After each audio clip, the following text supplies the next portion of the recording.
Hi everyone. I just interviewed Sean Colvin, who's the media relations representative of Chevron, and who was good enough to meet me today when they released the information that they had been working on since June regarding videos that were sent to them without solicitation that feature, among other things, Judge Nunez, the focus of the Chervon Ecuador environmental damage case, actually discussing that Chevron will be found guilty and that the reward will be more or less $27 billion. And he's talking with two gentlemen who are environmental remediation consultants, one who had worked for Chevron, the other who had not, but who had been asked to provide $3 million, in part to the judge, in part to the president, and in part to the plaintiffs, by another person, a Mr. Garcia, who appears in the same video. This is a shocking development. Now, to be clear and fair, the judge is only speaking, and as he says it, his role as judge. He says, quote, that other thing I'm not here to deal with. That other thing is the bribe itself. But he is, in a sense, there to deal with it. He's assuring them that the verdict will come out against Chevron so that their $3 million investment is sound. You've got to see this. What are the implications of this? Well, basically the implications are that Ecuador could lose its favored trading nation status among Latin American countries. It was just granted a new favored nation trading status in June. It could result in Judge Nunez himself being removed from the case, and who knows what else. But the bottom line is that it's absolutely clear from these videos that Ecuador is not the, quote, clean place we think it should be to do business. Sean Comey of Chevron Media Relations. Thanks for your time.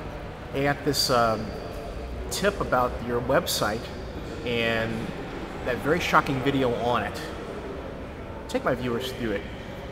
Well, we were given information from two men who are trying to secure environmental remediation work in Ecuador, and they got caught up in what appears to be a bribery scheme that ended up involving Judge Nunez, who is presiding over the $27 billion environmental lawsuit that has been filed against Chevron in the country.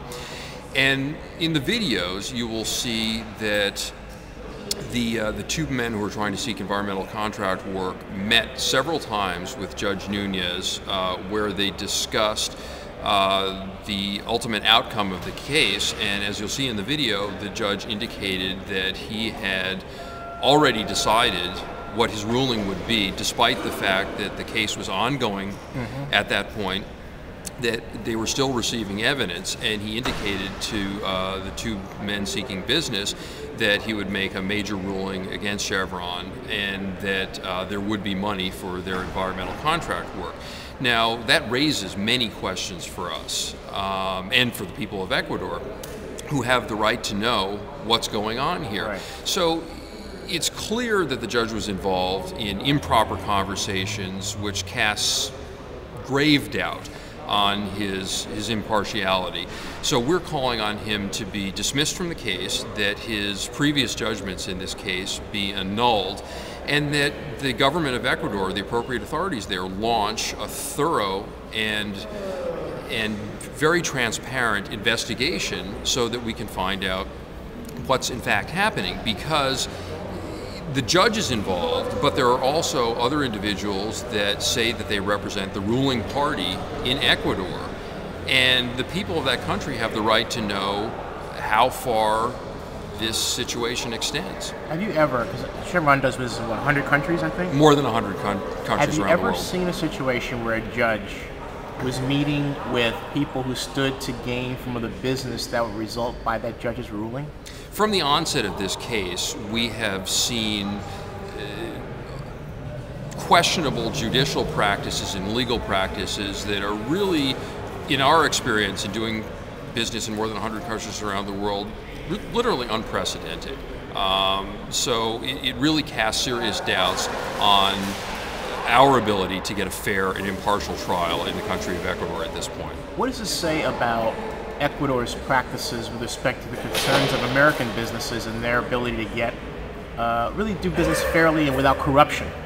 in well, Ecuador. Well, when you have a case where serious allegations are made that really have no bearing on the facts that have been presented and don't reflect how your company operates, nor the values that the people who work for the company apply to their jobs every day, you have to take a step back and say, what's going on here? Are we getting a fair and impartial process? Right. And the answer is no.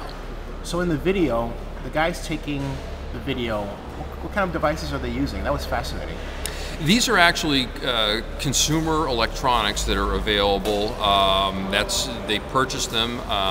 They're actually available in it's an in-flight magazine called Sky Mall. You might have seen it on an airplane. It's a watch and a pen. As you'll see in the video, sometimes there's more than one camera. So one of the individuals, we're told, wore one of these spy watches that looks like an ordinary watch, and the other one carried a pen. And they were able to record in a clandestine fashion these meetings where the bribery scheme was discussed. And to clarify, you guys never knew these people before, right? No, they brought us the information. Out of the blue. These with no advance warning. We found out about it on June 5th. Took us... It's like a gift from Mana, isn't it? Well, it was an interesting revelation and certainly raises very serious questions, and we took the time to investigate the information that was brought to us to verify that it was accurate. And now we've turned it over to the appropriate authorities, both in Ecuador, and we've also notified the United States government as a courtesy so they're aware of what's going on. Yes, we notified the Department of Justice. We're not calling for any sort of U.S. involvement, but as a courtesy we wanted to make the United States government aware of what was going on. But really this is an issue for the Ecuadorian government and should be taken extremely seriously. They should immediately dismiss the judge from the case, annul his previous rulings, and launch a very thorough investigation so we can all find out what's going on here. But doesn't this send a chill up any American business's spine considering doing business in Ecuador if they feel they're going to be treated in a way that is not, for want of a better term, transparent? What we're asking is that we're treated fairly and within the law, that the government of Ecuador should recognize the agreement that it made with Texaco, and also importantly that it should recognize the responsibility it has to its own people. The government of Ecuador has made tens of billions of dollars through oil revenue and has reinvested virtually nothing back into maintaining all the equipment and the infrastructure in the oil industry and in providing basic human needs for the people, particularly in the oil-rich area called the Oriente, where most people are lacking things that you and I in this country, in the United States, take for granted, like clean water, basic sanitation. These are the types of things that the people in Ecuador, who are many of whom face very serious and legitimate challenges, really need their government to step up and do what governments are supposed to do and take care of their people by redistributing some of the vast amount of wealth they're making from their oil revenue. Now, how is it that the president's sister was named in the video? Because someone's going to ask me, the president of Ecuador, his sister, does he know about this?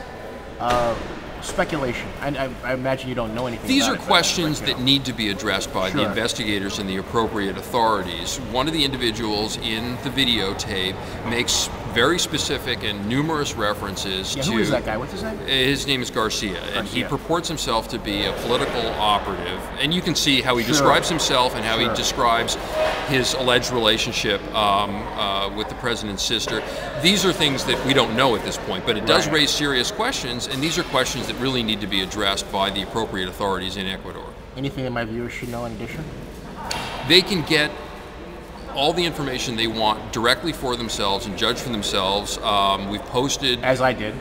We've posted a shorter version of the tapes of these secret meetings on YouTube, so you can see the shorter version, but you can see the full tapes because we wanted to disclose every bit of information that we've got. It's at chevron.com/Ecuador. There's lots of background information on the case and the full videos, so you can see and judge for yourself, and transcripts so that you can read everything that happened and draw your own conclusions. Now, how new is all this? This is the first day you guys put this out here?